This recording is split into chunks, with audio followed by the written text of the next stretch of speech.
What's up, guys? Welcome to TNCast. As always, I'm Tim. Today's video is going to be a little bit about temporary characters. Temporary characters are used in the game to stimulate roleplay for the entire game. So, whether it be criminal or medical, your goal as a temporary character is to stimulate roleplay for everybody, not just a select few people. It's kind of the trend that we're seeing with temporary characters is that there's only one or two people that are involved, and that kind of leads to a anticlimactic, very unknown roleplay. It's very boring. And not to say that they're not bad or well thought out. It's a good story. It's just that the temporary characters were designed to stimulate roleplay for as many people as possible, and I feel that a lot of roleplays that are being designed are very stoic and static, and they're not very adaptable. They're always set to some very strict guideline. And with roleplay, you need to be vague. And why I say that is, you need to have a specific end goal, but how you get to that end goal needs to be backup plan after backup plan after backup plan. If you set these details in your timeline to be based on very specific points, the roleplay is going to fail because humans by nature are sporadic. So you have so many variables that change.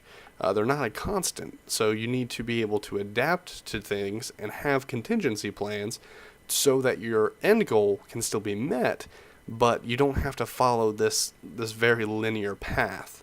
You need to have offshoots. And that's kind of what I'm going to talk about here. We want to talk about how when you roleplay, don't make it the same character as your main.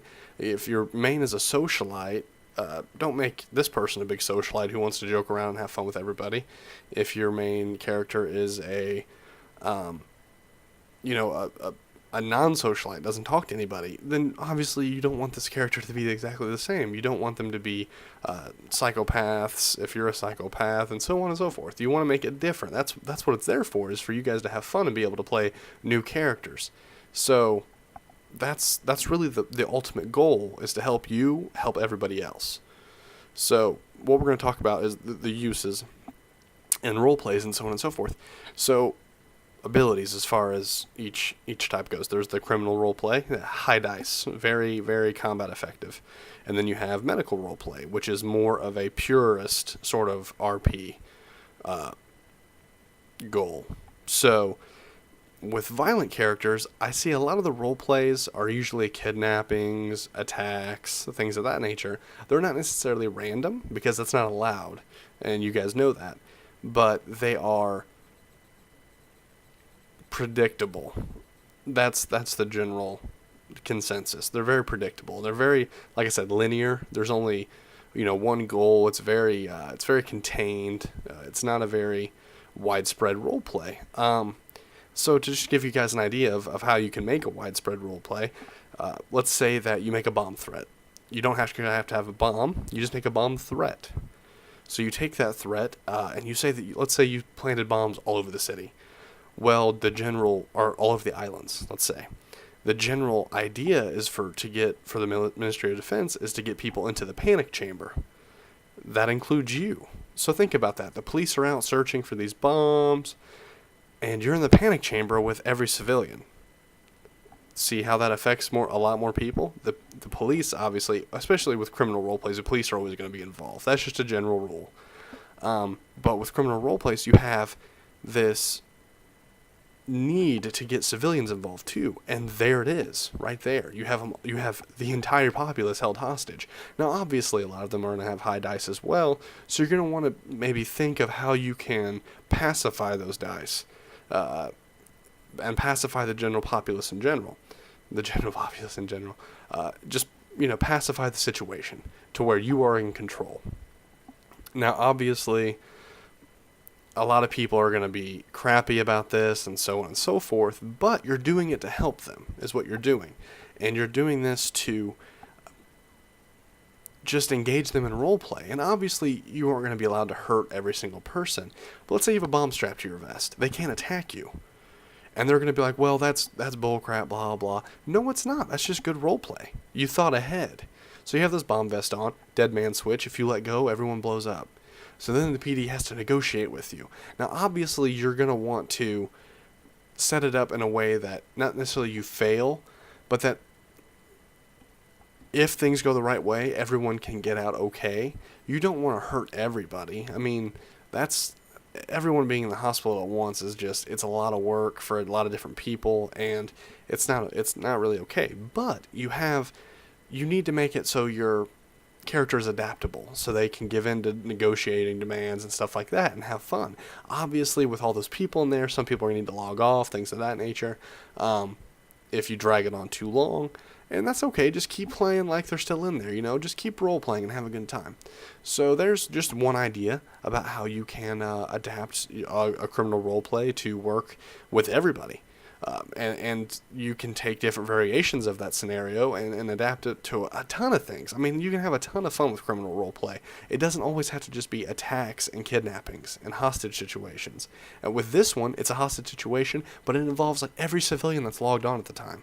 They'll have fun. They'll all be acting scared and have a good time. It's just roleplay, though, and we have a good time with that. Now, with medical roleplay, a lot of you like to bring back archaic sort of epidemics and diseases and so on and so forth. That can be fun, but again, it's being overplayed.